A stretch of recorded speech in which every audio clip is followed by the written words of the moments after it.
There is something deeply unsettling about the possibility that what humanity has called sacred for thousands of years may not be a revelation at all.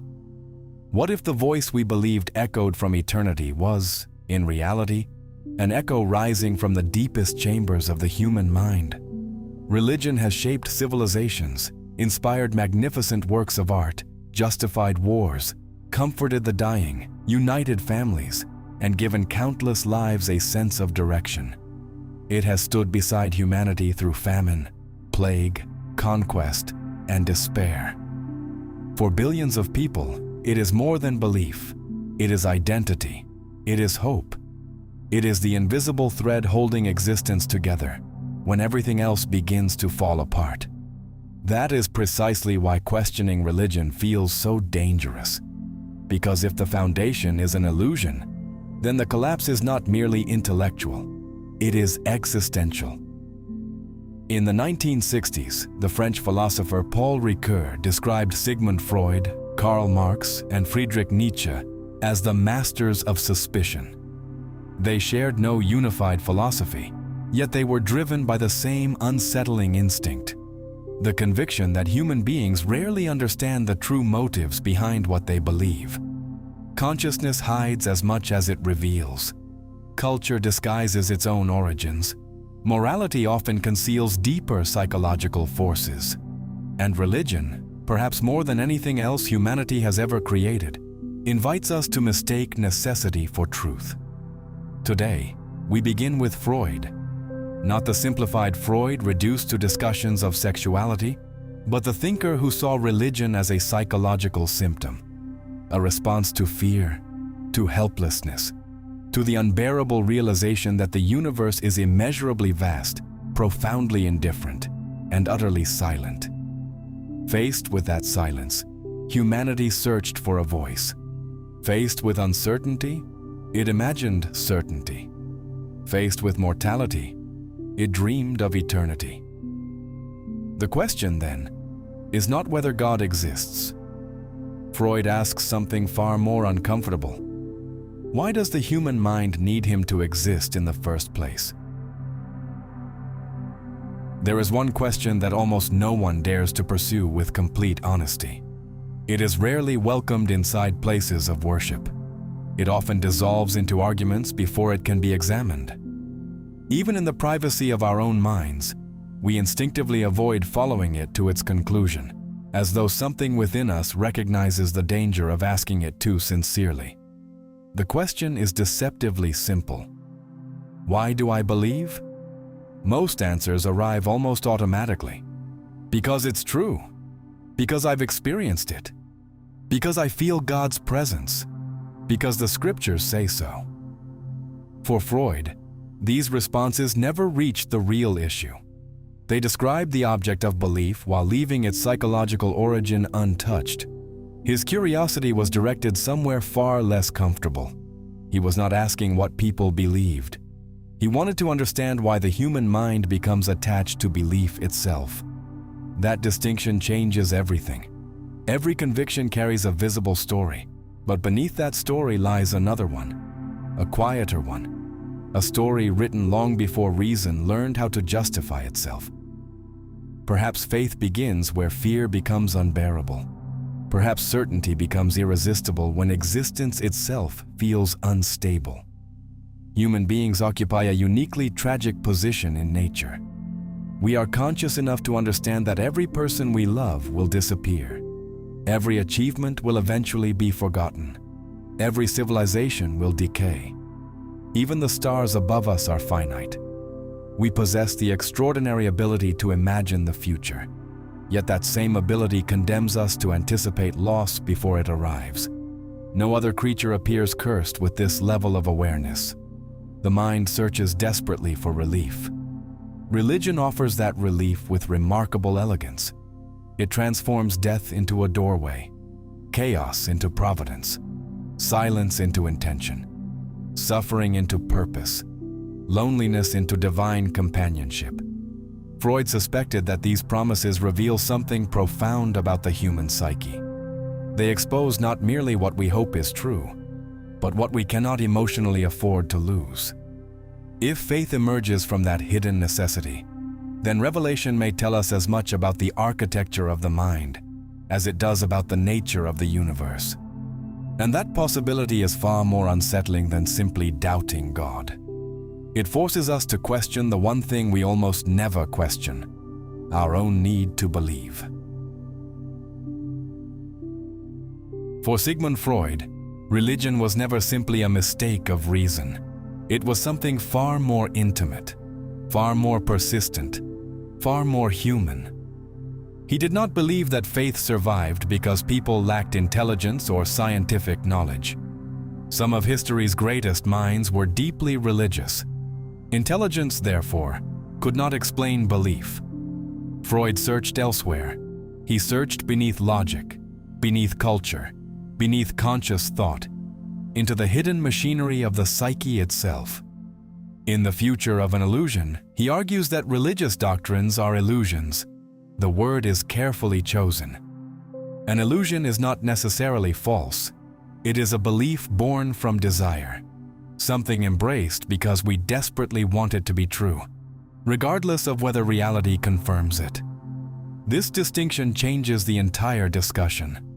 According to Freud, religion emerges from humanity's profound helplessness before existence. From the earliest civilizations, nature appeared overwhelming and unpredictable. Thunder shattered the sky without warning. Earthquakes erased entire cities. Disease spread through populations with terrifying indifference.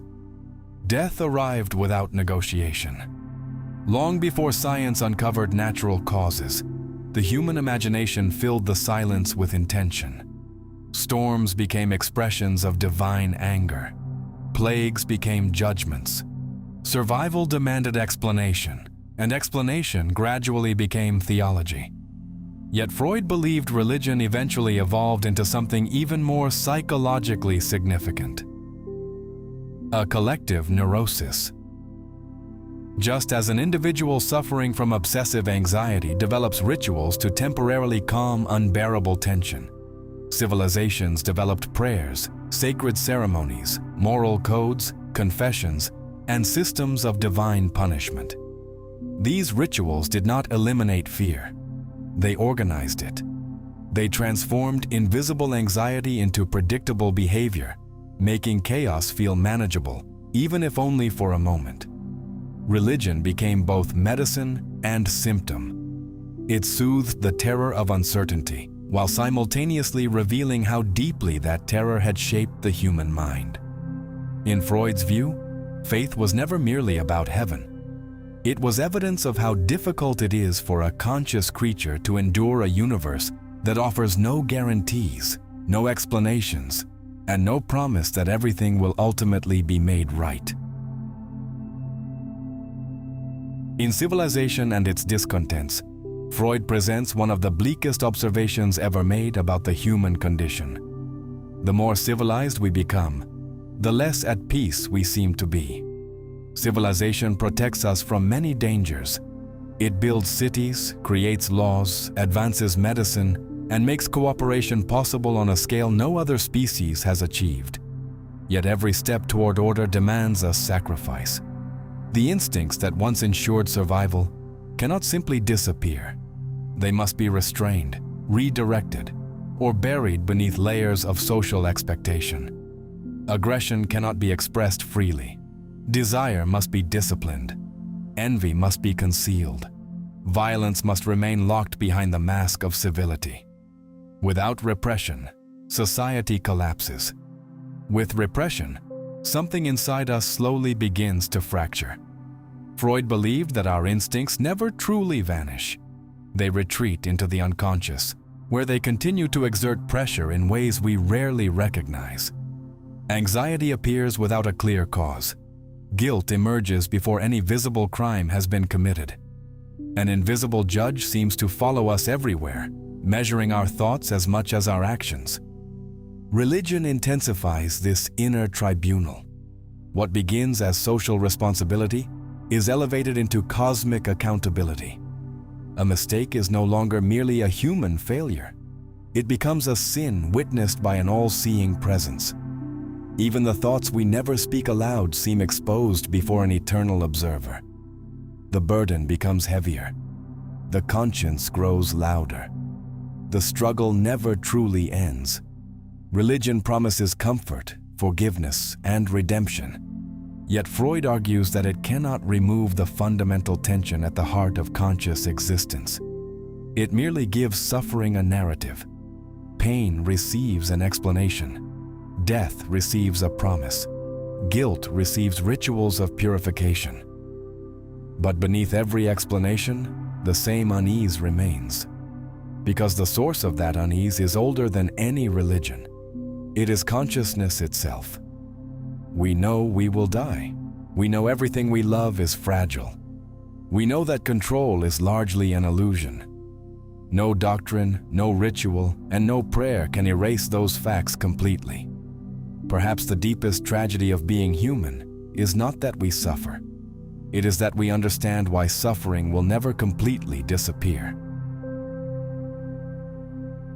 Before writing Civilization and Its Discontents, Freud received a thoughtful criticism from the French writer Romain Rolland. Rolland believed Freud had overlooked something essential in his analysis of religion. He argued that faith could not be reduced to fear, authority, or psychological defense because, at its core, there existed a direct experience of the sacred. He called it the oceanic feeling, a profound sensation of boundlessness, a moment in which the borders of the self seem to dissolve, leaving behind an overwhelming awareness of unity with something immeasurably greater. Across cultures and centuries, mystics have described this experience with striking similarity. Language struggles to capture it. Time appears to stop. The individual no longer feels isolated but immersed in an infinite presence that seems more real than ordinary reality itself. For many believers, this is the deepest foundation of religion. Not doctrine, not ritual, not tradition, experience. Freud never denied that such moments occur. He questioned something else entirely: their interpretation. Human consciousness is capable of producing experiences of astonishing intensity. Dreams can feel indistinguishable from waking life. Hallucinations possess absolute conviction while they last. Love reshapes perception. Grief distorts time. The mind has always been capable of creating realities that feel undeniable from the inside. Why should mystical experience be different? Freud proposed that the oceanic feeling might represent a temporary regression to one of the earliest stages of psychological development. Before the ego is fully formed, the infant does not clearly distinguish between itself and the surrounding world. There are no firm boundaries, only an undivided existence where self and reality appear fused into a single continuum. Perhaps mystical ecstasy is not contact with eternity. Perhaps it is contact with a forgotten layer of ourselves, a memory without words, an ancient psychological landscape that survives beneath adulthood, waiting for rare moments of silence to emerge again. Yet this possibility creates an unsettling paradox. Even if the experience originates entirely within the mind, its emotional power remains undeniable. And perhaps that is precisely why it has sustained religious belief for thousands of years. The deepest illusions are rarely the ones that feel false. They are the ones that feel more real than reality itself. For Freud, religion does not begin in heaven. It begins in childhood. This was one of his most controversial ideas, yet it follows naturally from the foundations of psychoanalysis. Childhood is not simply the first chapter of life. It is the blueprint from which the entire psychological structure is built. Long before we develop beliefs, values, or philosophies, we develop emotional needs that quietly accompany us into adulthood. The first of these needs is protection. An infant enters a world it cannot understand. It is fragile, dependent, and completely vulnerable. Safety comes from an external figure who feeds, comforts, and shields it from danger. In those earliest moments, Security is not an abstract concept. It is a living presence. Growing up changes that illusion. The child eventually discovers that those who once seemed all-powerful are neither perfect nor invincible. Parents become ordinary people. They can fail. They can suffer. They can disappear. The feeling of vulnerability, however, never truly disappears. Freud believed religion emerges from this unresolved condition. Faced with an unpredictable world, the adult unconsciously searches for the same absolute protection once found in childhood. The longing remains, even after its original object is gone. The sacred, in this sense, is not merely a belief about the universe. It is the psychological echo of humanity's oldest desire, to feel that someone greater than ourselves is watching over us when the darkness becomes too overwhelming to face alone. Freud believed that the image of God carries something profoundly familiar. It resembles a father. Not necessarily the father we had, but the father we wished could exist. A figure of absolute strength, absolute justice, absolute protection. As children, we naturally assume that someone greater is watching over us. Our parents appear capable of fixing every problem, answering every question, and keeping danger at a distance. Their presence transforms a frightening world into one that feels temporarily safe. Adulthood dismantles that illusion. We discover that our parents are fragile. They cannot prevent disease. They cannot stop death. They cannot guarantee justice. Like everyone else, they are finite. Yet the longing for absolute protection survives long after childhood has ended. Freud argued that religion redirects this longing toward an idealized father who never ages, never fails, and never dies. A father who sees every injustice, promises ultimate meaning, and assures us that suffering has not been in vain. This belief offers profound psychological comfort. Because reality rarely does. The universe does not promise fairness. Innocence does not prevent tragedy. Virtue does not guarantee happiness. Faced with that indifference, the human mind imagines a presence capable of restoring order beyond the limits of this world. For Freud, God is not simply a divine being. He is the psychological continuation of humanity's oldest need, to believe that, somewhere beyond the silence of existence, there is still a Father who will not abandon us. At the heart of Freud's criticism lies an uncomfortable possibility. Perhaps reality was never meant to comfort us. Modern science has repeatedly dismantled humanity's most cherished illusions. Copernicus showed that the Earth is not the center of the universe. Darwin revealed that we are not separate from nature, but products of the same blind evolutionary process that shaped every other living creature. Each discovery pushed humanity a little farther from the center of existence. The universe did not become smaller. We did. Freud believed religion emerged as a psychological resistance to this growing sense of insignificance. If the cosmos offers no inherent purpose, no guarantee of justice, and no explanation for suffering, the human mind instinctively seeks another story, one in which every loss has meaning. Every tragedy serves a plan. Every death becomes a beginning instead of an end. That story is deeply comforting. Reality rarely is. Nature does not distinguish between the innocent and the guilty. Time erases both triumphs and failures. The universe remains silent before our questions, indifferent to our hopes and untouched by our grief. For Freud, religion softens that silence. It transforms an indifferent cosmos into a personal one. Whether that transformation reveals an eternal truth or simply the mind's refusal to accept absolute uncertainty remains the question. Perhaps the hardest burden consciousness carries is not mortality itself.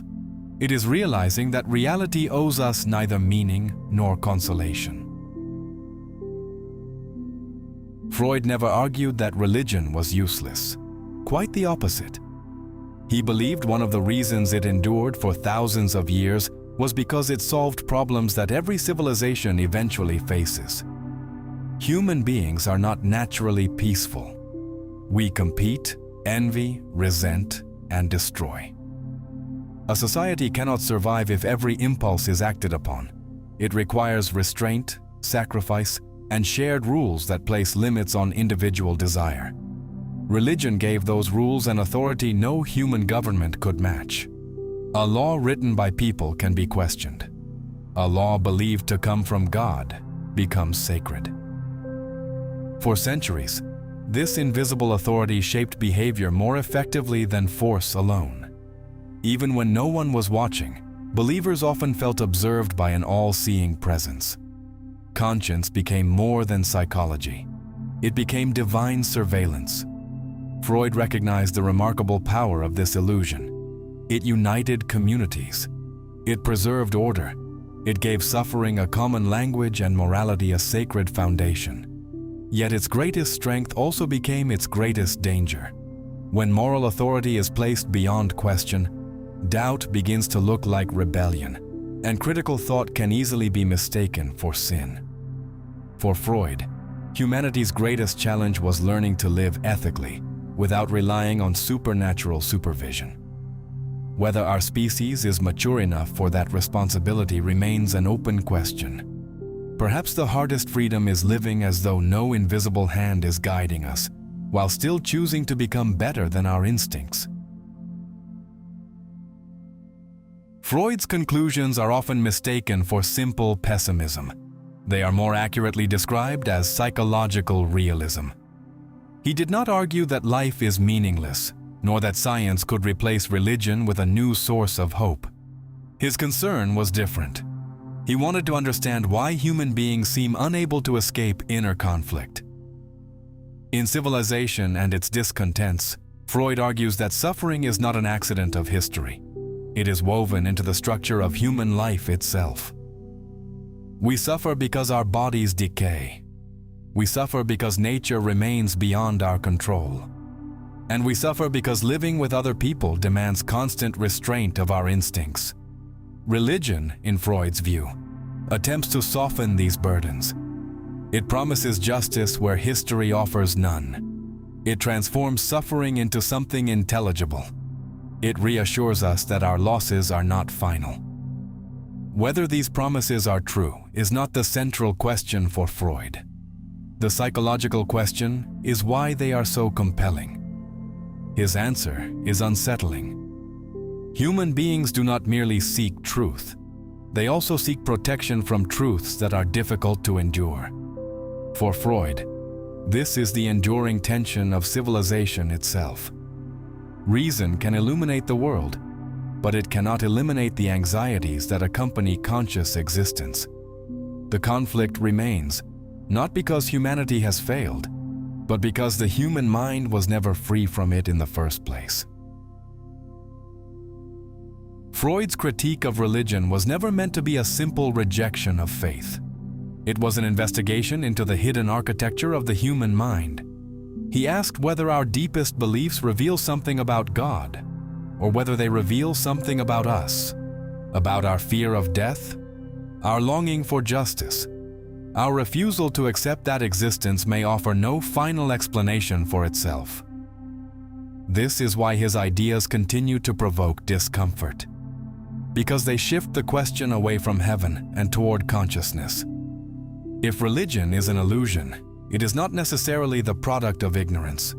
It may be the inevitable consequence of a species that knows it will die, that suffers without understanding why, and that cannot easily endure a universe that remains silent. Perhaps that is humanity's greatest paradox. We search endlessly for meaning in a reality that has never promised to provide it. Whether Freud was ultimately right is a question that remains open. But his challenge endures. Can we face uncertainty without inventing certainty? Can we accept our finitude without escaping into comforting narratives? Can we create a meaningful life while knowing that the universe may never explain itself? Perhaps the deepest illusion is not religion alone. Perhaps it is the belief that the human mind could ever stop searching for something greater than itself. And maybe that endless search, more than any answer we find, is what defines the human condition. If this video made you question something you've believed for years, then it has already achieved its purpose. If you'd like to support the channel, consider becoming a member. You'll unlock 100+ exclusive videos, and right now there's a free 1-month trial waiting for you. You can also leave us super thanks, helping us create more videos like this, and keep exploring the ideas most people avoid. But honestly, simply watching until the end, subscribing, and sharing this video already helps more than you might imagine. Thank you for being part of this journey.